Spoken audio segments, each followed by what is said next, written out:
नमस्ते दोस्तों, Bharat news update में आपका स्वागत है। आज की इस महत्वपूर्ण खबर में हम बात करेंगे एक ऐसे मुद्दे की जो सीधे आम आदमी की जेब से जुड़ा हुआ है। अगर आपके बैंक खाते में 5,000 रुपये का न्यूनतम बैलेंस नहीं रहता तो हर महीने 500 रुपये तक की भारी कटौती की जा रही है। इस मुद्दे को लेकर आम आदमी पार्टी के नेता राघव चड्ढा ने संसद में जोरदार आवाज उठाई है। क्या है पूरा मामला? देश के कई सरकारी और निजी बैंकों में मिनिमम बैलेंस रखने का नियम लागू है, यानी अगर आपके खाते में तय सीमा जैसे 5,000 रुपीज से कम पैसा रहता है तो बैंक आपसे पेनल्टी के तौर पर पैसे काटता है। लेकिन अब ये मामला इसलिए बड़ा बन गया है क्योंकि ये कटौती 100 रुपये माइनस 200 रुपये नहीं बल्कि कई जगहों पर 500 रुपये तक पहुंच गई है। राघव चड्ढा ने इस मुद्दे को उठाते हुए कहा कि यह नियम गरीब और मध्यम वर्ग के लोगों के लिए बहुत बड़ा बोझ बन चुका है। उन्होंने सवाल उठाया कि जो लोग रोज कमाते और खर्च करते हैं वे हमेशा खाते में 5,000 रुपये कैसे बनाए रखें। संसद में क्या बोले राघव चड्ढा? संसद में बोलते हुए राघव चड्ढा ने कहा, बैंक जनता की सेवा के लिए हैं, न कि उनसे जुर्माना वसूलने के लिए। अगर किसी के खाते में पैसे कम हैं तो उस पर 500 रुपये की पेनल्टी लगाना पूरी तरह अन्याय है।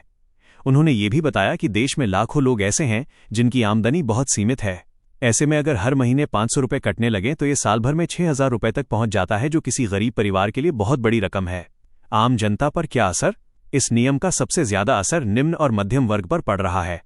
मजदूर, किसान और छोटे दुकानदार, छावर और नौकरी की तलाश कर रहे युवा, छोटे शहरों और गांवों के लोग, इन लोगों के लिए 500 रुपये की मासिक कटौती किसी सजा से कम नहीं है। कई बार लोगों को ये भी पता नहीं होता कि उनके खाते से पैसे क्यों कट रहे हैं। बैंक क्या कहते हैं? बैंकों का कहना है कि मिनिमम बैलेंस बनाए रखना जरूरी है ताकि खाते का संचालन और सर्विस लागत पूरी की जा सके। लेकिन अब सवाल ये उठ रहा है कि क्या इस लागत का बोझ सीधे ग्राहकों पर डालना सही है? विशेषज्ञों का मानना है कि डिजिटल युग में बैंकिंग की लागत पहले से कम हो चुकी है, फिर भी इस तरह की भारी पेनल्टी लेना उचित नहीं लगता। सरकार से क्या मांग? राघव चड्ढा ने सरकार से मांग की है कि मिनिमम बैलेंस की सीमा कम की जाए, पेनल्टी को पूरी तरह खत्म या बहुत कम किया जाए, गरीब और जनधन खाता धारकों को इस नियम से बाहर रखा जाए। उन्होंने कहा कि बैंकिंग सिस्टम को आम आदमी के लिए आसान और सस्ता बनाना चाहिए, न कि उसे और मुश्किल बनाना चाहिए। पहले भी उठ चुका है ये मुद्दा, ये पहली बार नहीं है जब बैंक चार्ज को लेकर विवाद हुआ है। पहले भी एटीएम चार्ज, एसएमएस चार्ज और अन्य फीस को लेकर सवाल उठते रहे हैं।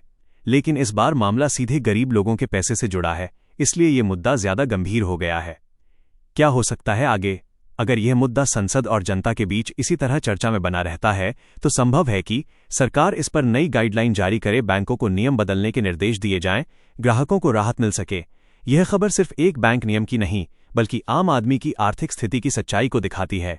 अगर किसी के खाते में पैसे कम हैं तो उसे और दंडित करना कितना सही है, ये सवाल आज पूरे देश में उठ रहा है। अब देखना ये होगा कि सरकार और बैंक इस पर क्या कदम उठाते हैं और क्या सच में आम जनता को इस बोझ से राहत मिल पाती है। दोस्तों, ऐसी ही बड़ी और जरूरी खबरों के लिए जुड़े रहिए। जय हिंद, जय भारत।